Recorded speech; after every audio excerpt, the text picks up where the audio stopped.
Hola, ¿qué tal? Bueno, pues ya estamos de regreso. Ahora vamos a entrar con la sección Red Latinoamérica. Eh, Aquí, bueno, vamos a tocar un tema bastante delicado, el paso de Odil y el desastre social. Llama mucho la atención, aquí tenemos algunos datos, ¿no? Porque generó un impacto muy importante en Baja California Sur. Eh, los voy a sintetizar, ¿no? Son $200,000 tendrá que otorgar el Banco Interamericano de Desarrollo a la Cruz Roja. Este es prácticamente un donativo para poder atacar la contingencia derivada de Odil. También tenemos, se están surtiendo 200 pesos por persona en términos de gasolina para las necesidades que pudieran surgir. Entraron 1,500 policías federales a la zona para contener los saqueos, lo cual vamos a profundizar ahorita en un momento sobre esta situación. Eh, Se van a llevar, o hasta este momento, 500 toneladas de víveres a La Paz. Tenemos que hay más de 11,000 personas en albergues en La Paz y en Los Cabos. Se encontraban hasta hace algunos 2 días más de cerca de 19,000 turistas en Los Cabos, ahí varados, ¿no? Sin poder salir de la ciudad. Eh, ¿Qué más? Tenemos 12 mil millones de pesos, es el costo aproximado que enfrentan las aseguradoras. Eso solamente porque, bueno, es el único dato que se puede sintetizar. Imagínense lo que no está asegurado, ¿no? O sea, cuánto asciende en realidad el costo aproximado de esta catástrofe. También se van a destinar más o menos, ¿no? Se destinan 1,454 millones de pesos en el presupuesto federal. Bueno, pues esta catástrofe representa 8 veces ese presupuesto anual. Entonces, digamos que paliar la situación va a ser sumamente complicado, ¿no? Entonces, bueno, esto nos da un breve contexto sobre lo que sucedió con Odil y bueno, vamos a tratar de analizar como algunos puntos interesantes, sobre todo que tienen que ver con el impacto social, con el nivel de violencia que generan las situaciones de precariedad y por el otro lado, bueno, pues la cultura de la prevención, ¿no? La falta de una cultura de prevención en el país en general, ¿no? Adelante, César.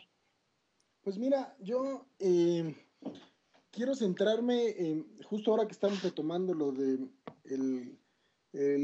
la crisis ambiental, lo que estamos viendo es que cada vez habrá más complicaciones, esta situación de los desastres naturales que no son tan naturales, son desastres que son provocados por la forma de producción basados en el sistema fosilista, basados en un sistema en donde la ganancia es lo que prepondera y no es la vida humana.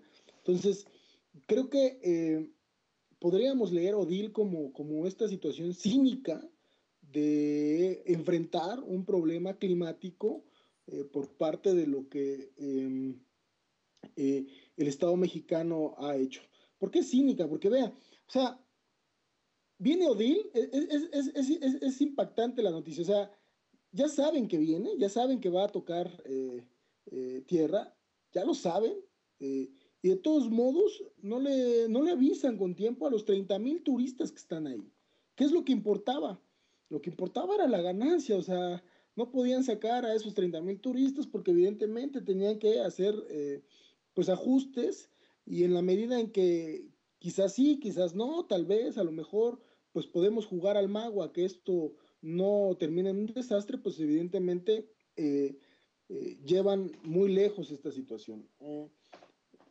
Y bueno, otra de las cosas que quiero poner como una pinza complementaria a esto es que, eh, vaya, lo que importa no es la población, lo que importa en todo caso es una imagen que habría que salvar, una imagen que habría que mantener, porque ves, el Fondo de Desastres, el Fondo Nacional de Desastres, el Fonden, que esta es una institución sumamente opaca, perversa, es una institución que eh, se declara zona de desastres y pueden pasar años en la reconstrucción, en donde se puedan desviar fondos, esos mismos fondos que deberían de ir a la gente, y justamente se desvían para pues, los bolsillos de los políticos corruptos. Y no tenemos un caso, tenemos muchísimos casos aquí en México en esta situación. Entonces, creo que la forma cínica es, no nos importa qué es lo que pase, apostamos a que pueda pasar o no, en el sentido de que tengan los turistas, no nos importa la población en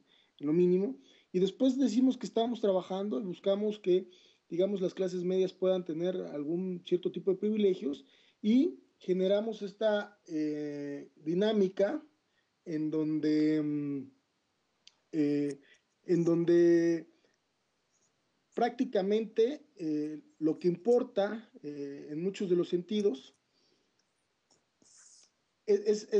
cuidar las ganancias, ¿no? O sea, creo que me, me, me llevo esta primera reflexión, Tania. No sé, Ujú. ¿tú qué podrías agregar? Bueno, hay por allí hay que llamar la atención justamente en la irresponsabilidad del Estado, ¿no? Primero, la situación de, digamos, desesperanza y de desprotección en la que queda la sociedad, la población en términos generales, ¿no? O sea, quedan en un vacío total, quedan incomunicados, quedan sin víveres. Esto, pues evidentemente, eh, dispara, ¿no? Las situaciones en términos de violencia, los saqueos, porque, bueno, no solamente es el saqueo, como dices, del poder económico, ¿no? De las tiendas de Walmart, de estas que es evidente que la gente, pues si no tiene que comer, si no tiene agua que beber, pues va a tener que recurrir a estas estrategias, sino que también activa los focos de violencia. Y bueno, hay casos en los que la gente tiene que estar ahí cuidando, tienen que montar guardias afuera de su casa para que la gente que de alguna manera más perversa no entre a saquear estas casas habitación.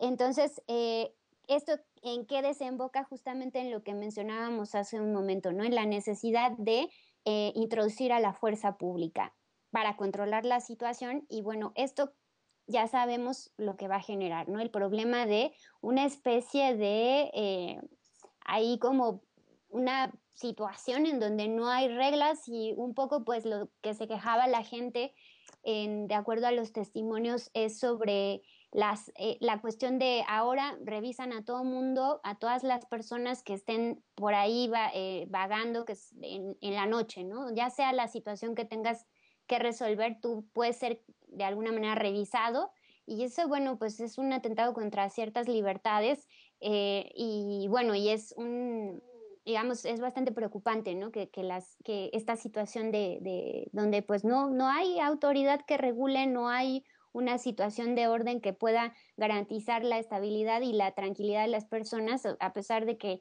ya tienen bastantes preocupaciones, bueno, ahora tendrán que enfrentar este tipo de situaciones. Por el otro lado, también me llama mucho la atención algunos datos de la Organización para la Cooperación y Desarrollo Económico de la OCDE, en donde se señala que es México uno de los lugares más vulnerables a este tipo de desastres, ¿no? Entonces espero que no solo eso es lo más grave, sino que lo grave es que hace muy poco para prevenirlos.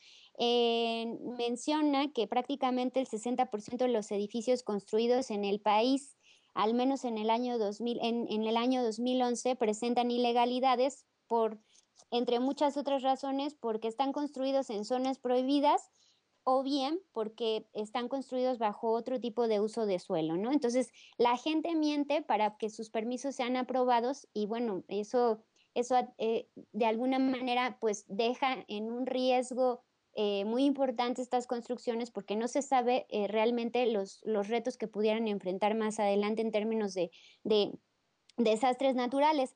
Entonces, bueno, al final de cuentas lo que preocupa entonces es que estas catástrofes podrían ser evitadas si tuviéramos una cultura de la prevención. Entonces, eso es como lo más grave de esta situación. Y en un tercer punto, me parece que la forma de responder del gobierno federal es totalmente insuficiente, ¿no? Porque su plan de rescate, pues está basado en un plan de incentivos fiscales.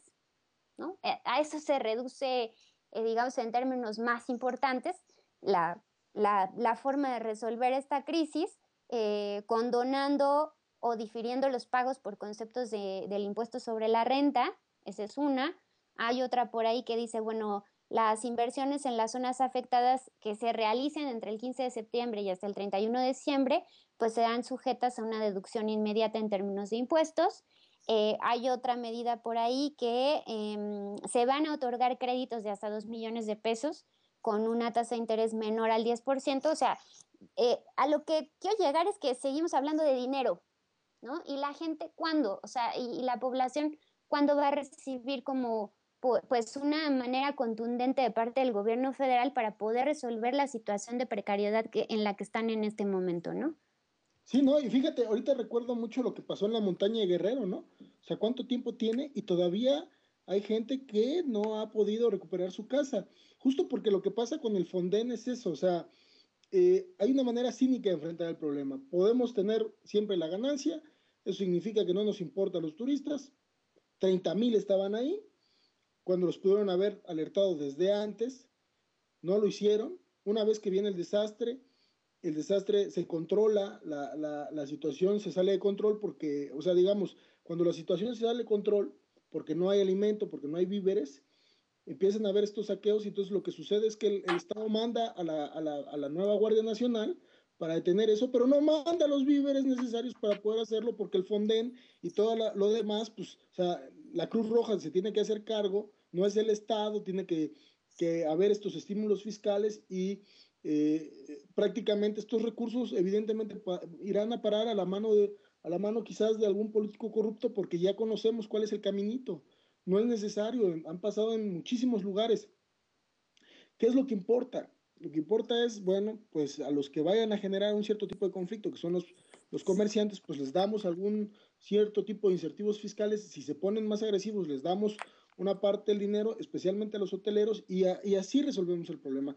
Pero como tú dices, el problema creo que así no se resuelve justamente. El problema nos lleva a una situación que cada vez será peor, el cambio climático se va a poner cada vez peor. Y vaya, si seguimos con este tipo de políticas, no respetamos la vida humana, no respetamos que la pobreza en este país es lacerante y conectado con el cambio climático, esto se vuelve, digamos, una tragedia. Van a esperar que los pobres se mueran de hambre o los pobres se mueran en medio de este tipo de catástrofes para que desde ahí, pues entonces, digamos, como decía hace poco un académico ahí en la UNAM, o sea, están, digamos, esperando que se mueran los pobres porque así podrán decir que redujeron el número de pobres, ¿no?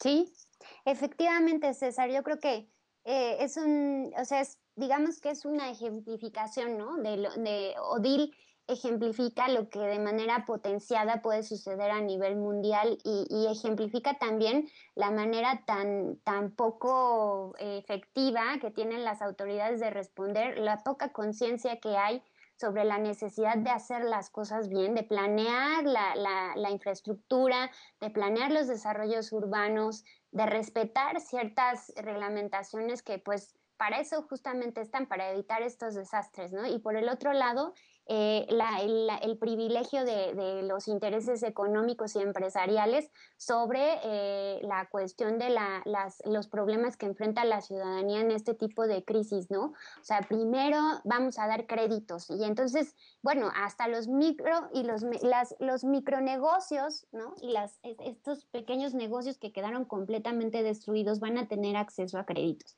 O sea, no se les va a dar ningún tipo de subsidio. Entonces, lo que están provocando, pues, es un endeudamiento, ¿no? Y faltará ver de qué manera, como siempre, los organismos internacionales terminan ofreciendo créditos para paliar ya lo vimos en Haití, ¿no? Para paliar estos desastres naturales de los cuales también sacan una ventaja económica, ¿no? Que es lo triste, que hasta lo más, digamos, triste en términos de catástrofes naturales, hasta con esto terminan lucrando. Entonces habrá que ver de qué manera estos organismos internacionales terminan endeudando más al país y bueno, y al final de cuentas quien termina pagando estos grandes endeudamientos, pues de nueva cuenta es la población, ¿no, César? Claro, y bueno, pues coincido contigo, creo que hay que privilegiar a la vida, sobre las ganancias, y eso es una lección que el cambio climático y los problemas que enfrentamos nos están dejando.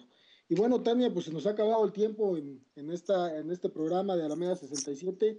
Te agradezco mucho tu participación, agradezco mucho a todos los que nos han escuchado.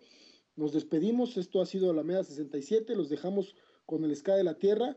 Muchas gracias a Citlali, muchas gracias Carlos, muchas gracias eh, Diana, muchas gracias Moy. Estamos viéndonos la próxima semana. Muchas gracias Tania. Sí, gracias César. Y también recordarle a nuestra audiencia que tenemos un programa especial sobre el 2 de octubre, ¿no? Claro, sí, el próximo 2 de octubre estaremos al aire y estaremos discutiendo, digamos, el ayer y el ahora del 2 de octubre. No se lo vayan a perder. Hasta la próxima.